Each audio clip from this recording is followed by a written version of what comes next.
Hello everyone, my name is Anita. I'm working as a product development engineer.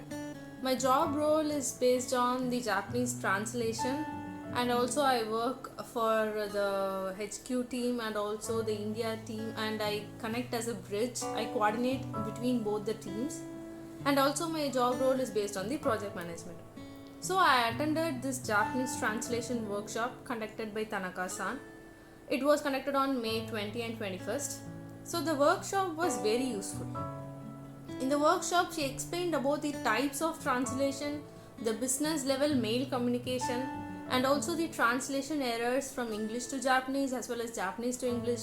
And all these translation related topics was detailedly explained in a 2-day workshop kind of thing. So what I felt is it was very interesting and I've learned lot of new things. As I'm working as a translation job role, it made me realize there are so many things which I have to learn, and I have learned that from this workshop. So this workshop was very helpful to me, and I'm thankful for SNRC to conduct this kind of wonderful workshop. Thank you so much.